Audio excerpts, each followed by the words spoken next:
Welcome to Popternative, where we dive into topical discussions from the worlds of pop culture, social media, and sports. Here is your host, Peter Remoliotis, aka PD Beats. Hello and welcome to the Popternative Podcast, the podcast and talk show where we have digital discussions from the worlds of TV, music, film, pop culture, social media, everything really, depending on the guests, we talk about it all. As always, I'm your host, Peter Remoliotis, and on social media you know me as PD Beats, and my guest is an international recording artist. We're with Ainsley Ross. Ainsley, welcome to Popternative. Thank you so much for having me. I'm happy to be aboard. No, absolutely. And I, like I was saying before, I love the background. You're ready to go. It's golden. Thank you. A little bit of happiness never hurt anyone. Absolutely. You know what's interesting? I interview a lot of really cool people on this. I interview a lot of musicians, and I interview people that, you know, act in a lot of amazing TV and film. And I call you all storytellers. When did you decide that you want to be a storyteller? Well, naturally, it's always been a part of my life, but I really fully realized it when I was 9 years old, and that's actually when I wrote my first full verse-chorus song on a paper plate, because it's all I could grab. I was 9, you know, and I still have that paper plate to this day, but I've always been a little songbird around the house. But 9 was when I realized, man, you know, I really love this. I want to pursue this. What were some of your kind of influences? And they might not be influences like specifically to the style of music that we can hear right now, but who are some artists that you're really into growing up? Well, it's very different than actually what I perform. I am a classic rock fan. So Bon Jovi has been my idol for like forever. Love Bon Jovi. I have to say Winger, obviously Motley Crue, Guns N' Roses, Metallica. What? Okay, hold on. We're getting into some good stuff here.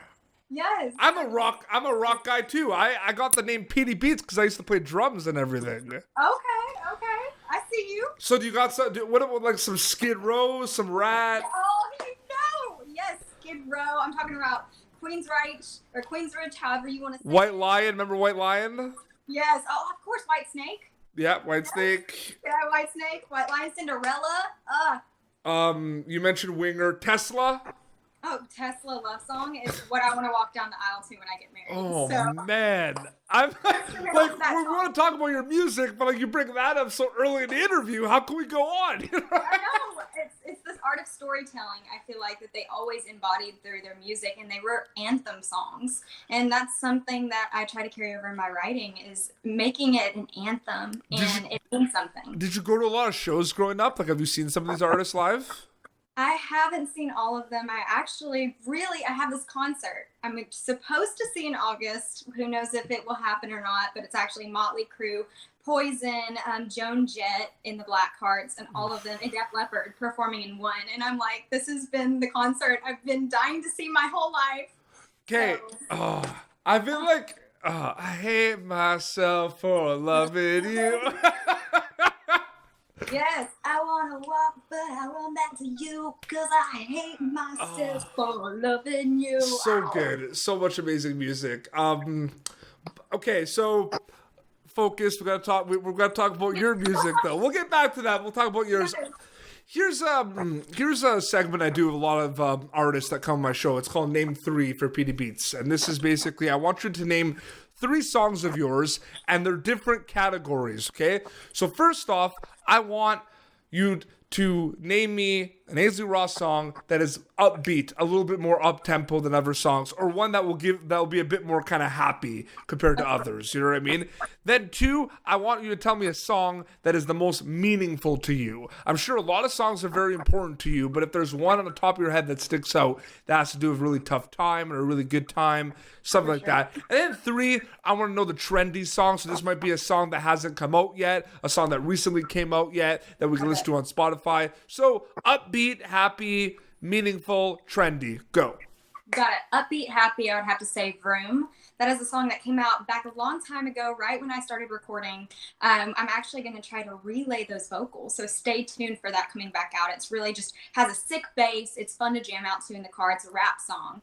I'd have to say the really feely song would be something that's very meaningful to me is my new single, We Are One. And it's about joining together, no matter your cultural background, your ethnicity, your political views, and taking 3 different complete styles of music for pop, which I perform, Latin music and R&B, and joining together as all these artists, showing that if we can do it in a song, we can do it in society. Amazing. So that's something that means a lot to me. And a really trendy one coming out is one called, well, I can't really say it, but it has to do with social media. And it is upbeat. It's really funny, actually, and it's fun to perform. So stay tuned for that on the horizon. Amazing. That was name 3. It's something, it's cool because I want to kind of get to know a little bit of your music, but I kind of want it as like a really good opportunity for my listeners to kind of hear what you have, you know what I mean? And they can kind of go, so I feel like that question works. I'm going to keep doing that question. It's a really great question. I mean, touching on all those 3 things, it's kind of like, okay, your past, your present, and what's to come. See, like you're like the first one. Like I've had some people that have a lot of electronic music, and I'll be like, what's the dancey? But for you, some might be dancey, but I have to switch it a little bit to like. Not saying that your music's not dancey, but no, it's just different. I mean, as an artist, I feel like, and as a musician, we're made to be different, and I will be the first to tell you my music's different, but I believe in a message and something positive in each song I release. Was there kind of a time in your career as a musician, whether it was, a show you played or a song that came out or reception from a fan, where that was kind of like that solidified that this is what you wanted to do, that music was what you wanted to do? When did that happen for you? Hands down. I would have to say I was about 13. I started touring, and you're just getting out there as an artist, and at the time I was, at least, and I was just getting the hang of things, like prepping, practicing on stage before it happens. And after this whole set that I did, these numerous of these kids, adults, they came up to me and they said, I wouldn't be here if it wasn't for your music. And I was going to kill myself. And then, I heard this song, and I heard your song, and I heard your message, and I have it on, I have your CD on my wall. I have your poster. And that's when it really hit me like a ton of bricks. You can't put you can't put like a price on that. Like you can't. And I never thought, just doing what I loved would be that big of an impact. You know what I mean? Yeah. Until you have that moment and incident happen to you where you're confronted with an amazing fan, an amazing person who's just so genuine and with their stance in life, it's unlike any feeling. And I would do everything all over again in the industry if it was just for that one person. I mean, music for me was kind of medicine growing up too, though. I had some tough times growing up in high school, and my go-to was like Green Day, Blink-182, Sum 41, and like that stuff would like make everything like bad go away. Like it's kind of weird to say, and I had an opportunity, and it was probably one of the coolest things for my show, was I interviewed Dave Backish Brown Sound from Sum 41 like on my show a couple years ago. And to me, you have to understand, Ainsley, like that's like the band that got me into music, right? So to like talk to him and to tell him that, and he's kind of like what you just said. He's like, when you hear things like that, he's like, you actually don't know what to say. You're speechless, and it's a real moment, and you're so awestruck. You're so dumbfounded, and you're like, oh my gosh, thank you for being brave enough to tell your story. Absolutely. It's vulnerable with me, like we don't know each other, but no, you feel so connected. And that's why I feel like you've touched on music as an outlet. It really is. And it's a universal language. No matter what language you speak, you always understand the emotion of music. I don't know what we would do during the quarantine if we didn't have music. Like, I honestly don't know. I don't know either. I'm talking about, like, I love music so much. When I actually got my wisdom teeth out a couple years ago, I was in the car, and, we were waiting in CVS or wherever. And I was, still on the pain meds that they gave me from taking my wisdom teeth out. I gave a whole speech about how Bon Jovi changed my life forever. And, like, he's just the most incredible person in the world. And I went on and on and on about how his music changed my life. So, like, music, man. You Give Love a Bad Name is a great song by Bon Jovi, but I honestly, like, Living on the Prayer might be like the greatest song of all time. Like it's like you play that song and everyone sings. Like no one will not sing. Everyone. And Bed of Roses. I could go on and on. So are you a fan of karaoke? Do you dabble in the karaoke sometimes with friends? Yes, I have. So I do too. So I finally created my list of my go-to karaoke songs. And then you don't have to tell me as many, you don't have to list as many of I'm going to list, but I want to know like one or two go-to karaoke songs for you. But I have my list down packed. So we're going Living on a Prayer, Bon Jovi. We're going Africa by Toto. Okay. We're going Since You've Been Gone by Kelly Clarkson. Hey. We're going Everybody Backstreet's Back by the Backstreet Boys. And then we're going All the Small Things by Blink-182. You put all 5 of those songs, like you will get people cheering and dancing and having a good time. Like those are the ultimate 5 karaoke songs. They are. They really are. What am I missing? What about any suggestions about karaoke songs that your go-to? Wanted Dead or Alive. Of course. Ice Ice Baby, Vanilla Ice. Of Where course. you at? But like the rap is hard sometimes. It is. Like rap, that one's a bit easier, but like I've seen my friends try to do Eminem and it's like not pretty. I'd have to say Black Widow, Baby by Iggy Azalea, and all of them. They're amazing. X's and O's is a really great one. Yeah. El King, very great. Yeah. And then, hold on. I'm trying to figure out my fifth one. My fifth one I have for you. That's a good list. I'm gonna go like listen to all these again on like Spotify and like be like, oh man, Ainsley was right. Like they're really good for karaoke. Right. I might make like a playlist, like PDB's karaoke, and like put them all on there. One. Hey, I will send you more suggestions over after this. I went blank on my fifth one. I'm trying to think of other artists, but there's just so many good songs to choose from. I know, it's amazing. You know what song? I don't know, maybe for karaoke, but you know what song I was going back and listening to that came on like a shuffle? Because I was listening to, I'm really into Maroon 5, so I was listening to Maroon 5. Then like all these other pop songs came on. And like Katy Perry, okay? Swish, Swish. Yeah. Nicki Minaj's part of that is actually pretty sick. I'm not going to lie. Like, it's actually pretty good. Yeah, some songs, they'll just shuffle on my playlist. And I'm like, what? Why did I forget about this? Like, where's this been? Now you're specifically getting a lot of really cool listeners on a monthly basis on Spotify, which is really cool to see. And I feel like you can kind of look at the demographics more than I can. But is it an international kind of reach in terms of who's listening to your music? Because I find that's the coolest thing about Spotify. Anyone from all around the world can check out your music.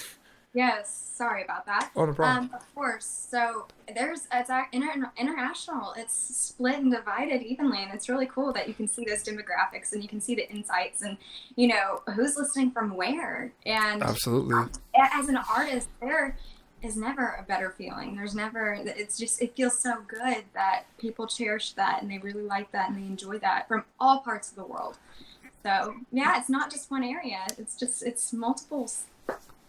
Spotify, specifically the Spotify playlist, because Spotify has their own curate. Like people can make playlists. I can make a playlist, post on social media, and people could follow it. But Spotify curates their own playlists, and I think does a really good job of updating and featuring a lot of amazing up and coming artists. And I believe you, from time to time, are in some of those playlists. Yes. And it's really cool that they're able to do that because, like, you'll put on like a vibes playlist and like some big artists come up and then some up and coming artists come on and you get to discover them.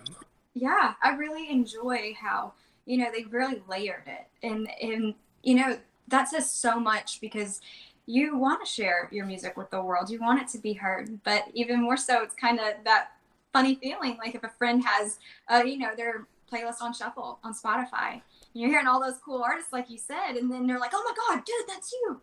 And you're like, what? Like, really? Like, it's really cool. Absolutely. Do you find your genre of music has kind of changed a little bit over the years? Like, because musicians evolve, it's natural.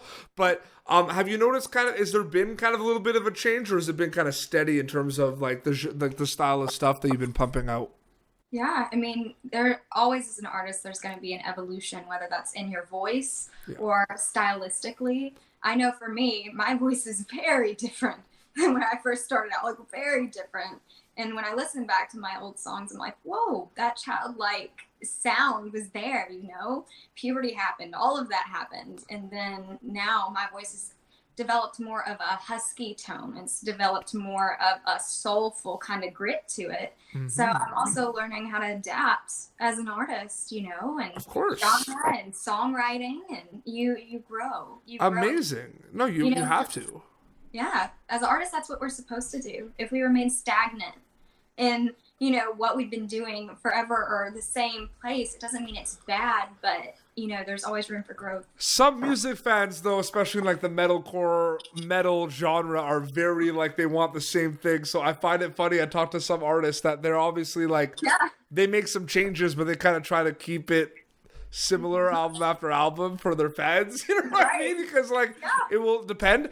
But like, yeah, it's naturally going to happen. And I feel like it's unfortunate when artists like yourself kind of try something new and you get bad feedback about it. You know what I mean? I mean, it's unfortunate because people have to understand that you're growing, you're trying new things, right? Sometimes you might be in a rut, you want to try something new. So that will happen sometimes. You know, that's a very true statement. And you know what? I feel like on all social media platforms, we all have the ability to be the change we wish to see in the world and be authentic and real with our viewers, with our fans, with the people. Be very real on your standpoint, and the authenticity of that will resonate more than people will realize. So for me, I try to be real. I'm like, look, my voice isn't perfect. I'm growing. It is growing. It's like your baby. You know? 100%. No, it is. It is like your baby. Well, Ainsley, thank you so much for coming on Popternative the Chat. Thank you so much for having me, and thank you everyone for listening. I really appreciate it. And you know what? Keep doing you. Be the change you wish to see in the world. Don't be a dream chaser. Be a dream catcher. So if you want to be a part of my journey, please follow me at Ainsley_Ross on Instagram, at I am Ainsley Ross on Twitter, and at Ainsley Ross the Artist on Facebook. And I would love to hear from you. You're doing making my job easy. I was going to ask you where people can follow on social media, but that's great. I wish people will kind of like clue in that, like when I say like thank you for coming on the show, I feel like I'm hoping more and more people are going to clue in like that's like the time. You know what I mean? Yeah. Well, thank you so much for coming on the show, and I had a blast chatting with you. Thank you once more, and thank you everyone for listening and watching.